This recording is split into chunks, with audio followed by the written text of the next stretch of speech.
possible, make a U-turn, then take the second right.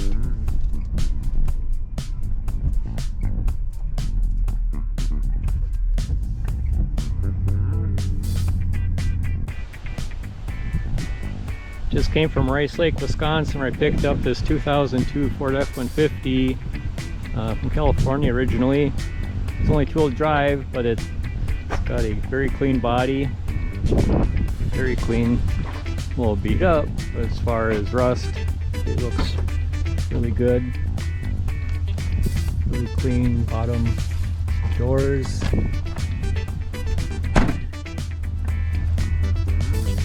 All the rocker panels looks good.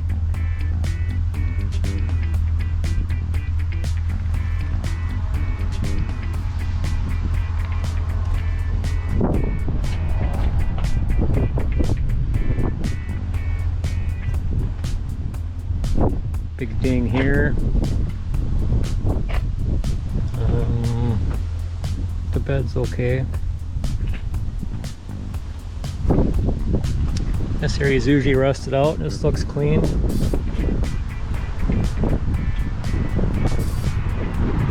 The tailgate looks really good, both from this side and underneath the lip. It looks really clean. Still got the original spare. Still has nubs, so apparently it's never been used.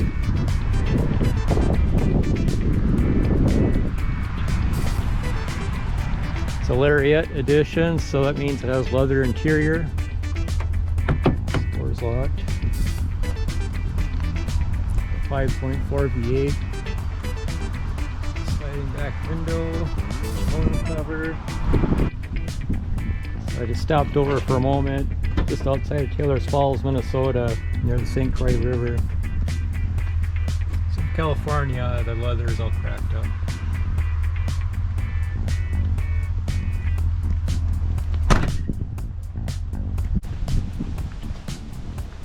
Got a late rain coming down. It's about 60 degrees, 59 or 60 degrees. I'm going to pick up. Cold day for July 16th.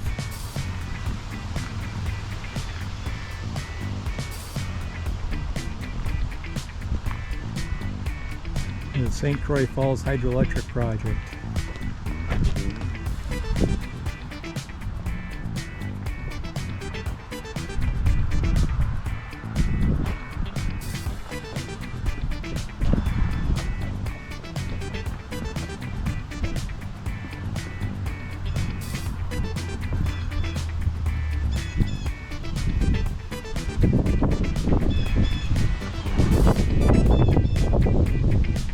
Can't see much, too many trees in the way.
Lots of pine sap to remove. All the windshield white splotches, I believe, are pine sap. Roof on the sides. Over the vinyl tonneau cover. All pine sap.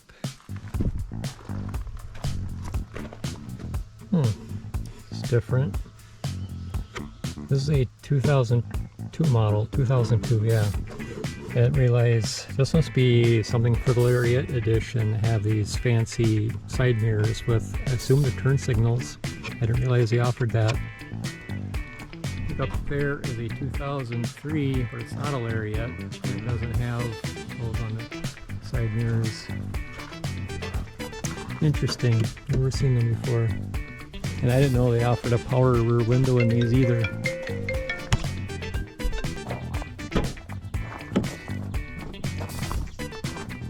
This extended cab door doesn't open. I found that it releases on the bottom, but the top, the cable isn't releasing. So I took it apart and I found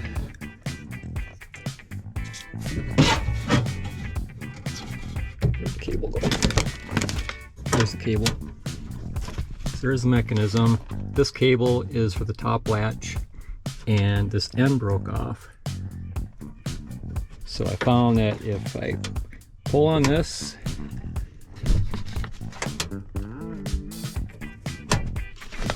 and pull on the handle, then it opens. So anyway, I need to replace this top cable because this plastic end is supposed to be connected and the end broke off.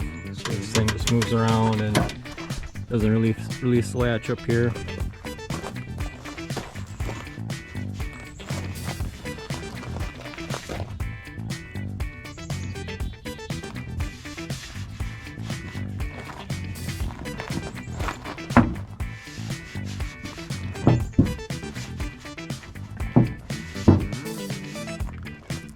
Out partly.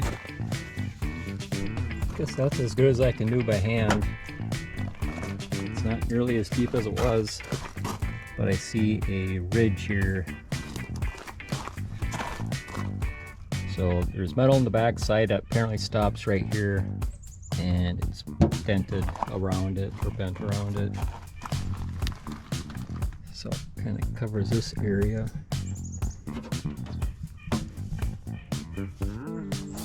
So I popped this piece off.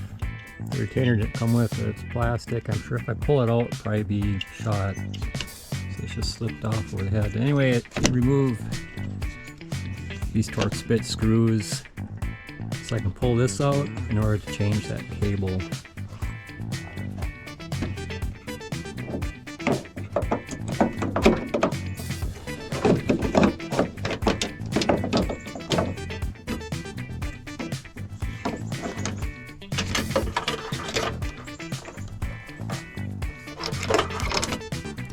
There, that wasn't too bad.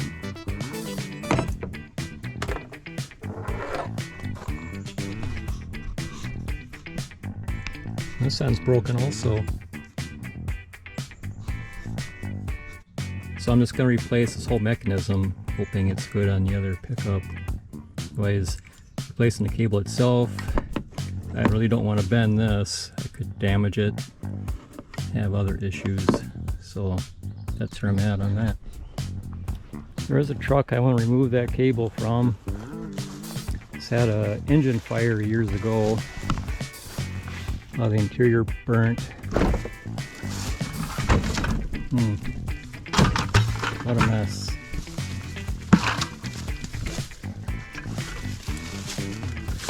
I'd haul this thing to the scrapyard, but I'm still finding parts I need off of it, so let's keep it till I can no longer find parts that are usable on it.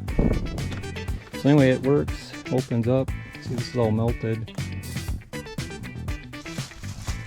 This plastic that melted. What a mess. Oh, CDs in here. Oh, empty case. This has a CD in. Scorpions. Pink Floyd, The Wall. It's a popular CD. Meatloaf, Bat Out of Hell. Scorpions again. I think there's more. Other Scorpions, Best of.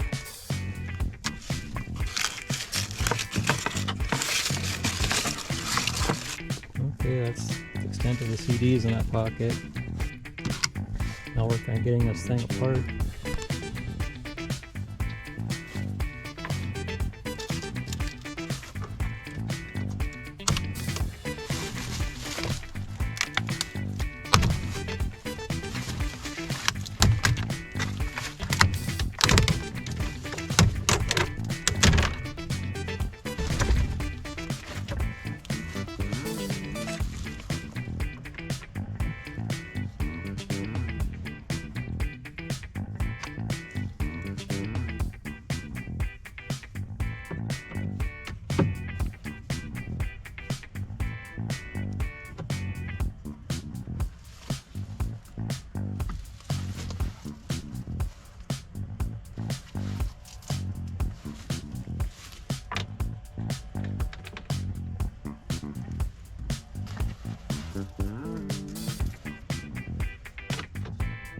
Two Phillips screws and a 10mm.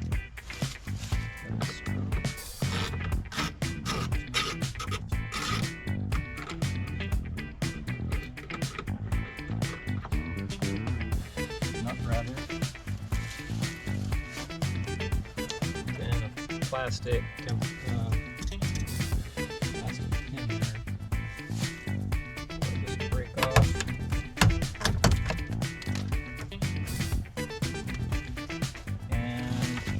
Out, and I think it's hooked up. There you are. Back door panels removed. Pull this plastic shield off. It's water, barrier, whatever it is. I have accessibility to here.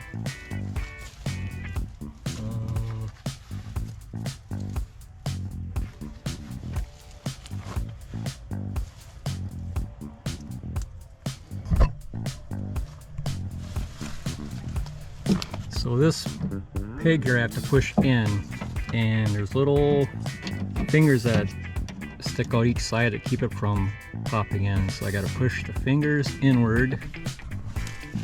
Should have had like a needle nose pliers for this. If I could push one in at a time, maybe it'll stay.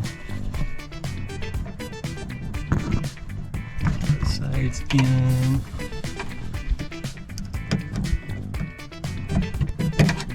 There, it's through.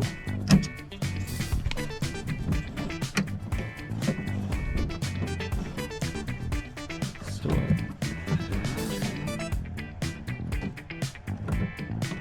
let's release what's going on here.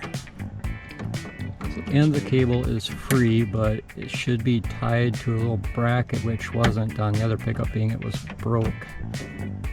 How do I do that without breaking it?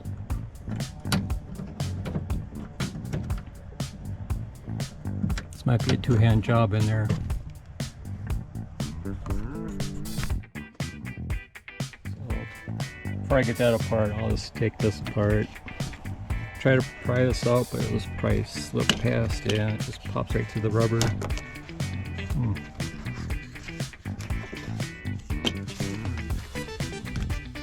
Torx bits. Yeah, 3 Torx bits here. They're pretty tight. They're Loctited in place.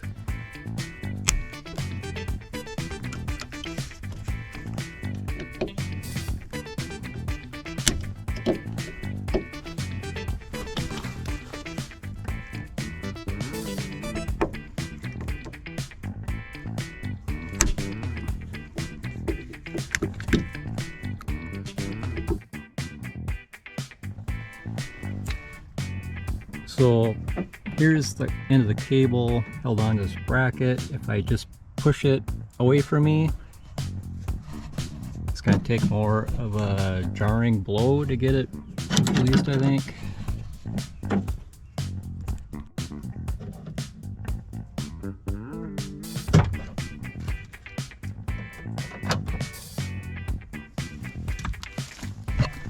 There. I didn't even break it. So now there's a little retainer clip in here I can feel that eyes it place, it should pop out quite easily, as it did on the other pickup anyway. Doesn't mean it will pop out easy on this one.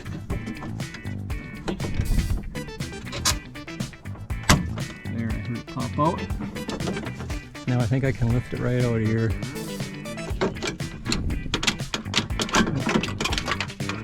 Here it comes.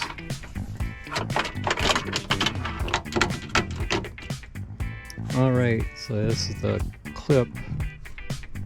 I had to pop out blindly. I don't know if I'll be able to get it back in place, but anyway, so this end looks very good.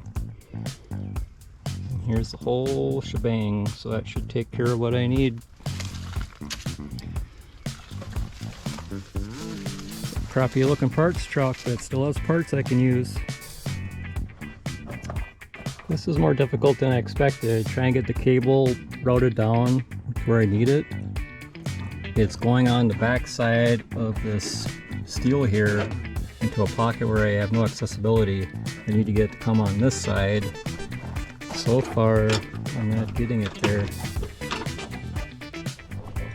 It keeps going to the wrong side of that baffle in there. I can see it move on the back side. It shows up on the camera. I can take the old cable, shove it up this hole, and it comes right up to the top. So I know that's the route I need to come through, but it keeps getting diverted.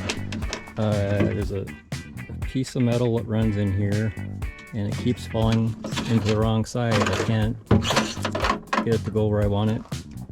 New plan of attack. So I shove the old cable backwards up to the hole, brought it out through here, and I took the good cable and taped it with some electrical tape together.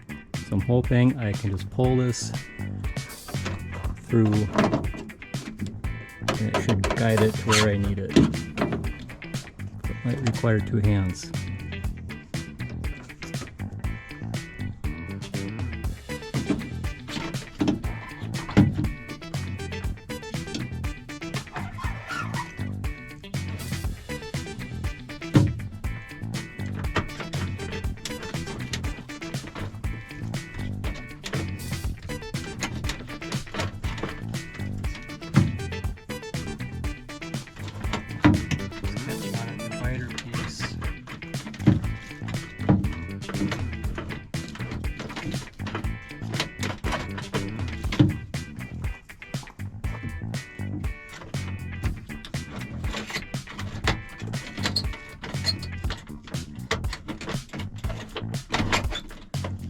There, fast. I think. Must be. Alright. Take the tape off. Separate the two cables.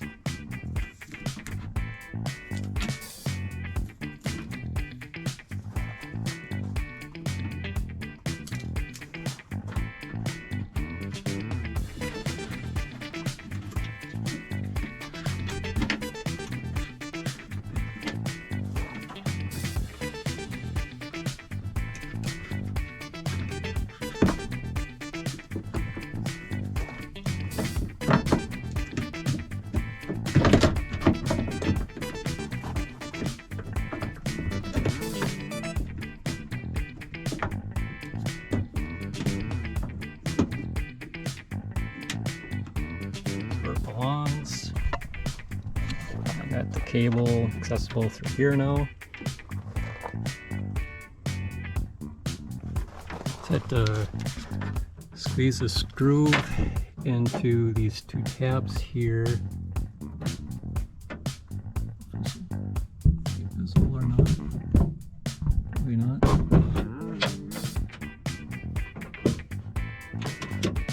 And this white peg will come through this hole from the back side.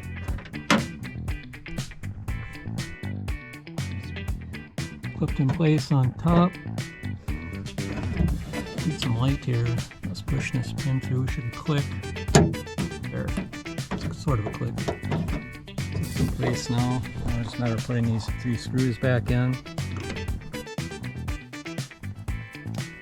Alright, screws are tight. close it, see if it will unlatch again. First off is a latch. Something needs adjustment up there. It opens. I don't have these tight yet. Is that what the problem is? It seemed like it was moving a lot.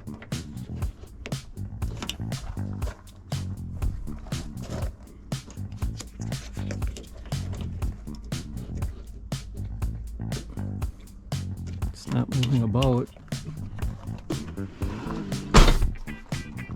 Oh, now it's snug. Must not have had it slammed all the way. Okay, that feels good. Now I'll see if it unlatches. Hey, look at that. Good as new.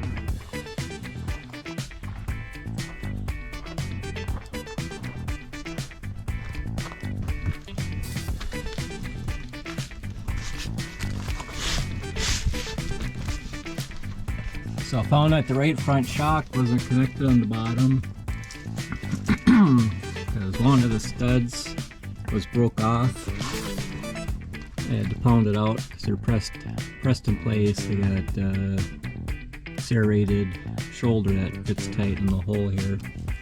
And only the tool drives have this affair. The 4x4s, the bottom of the shock's mounted completely differently.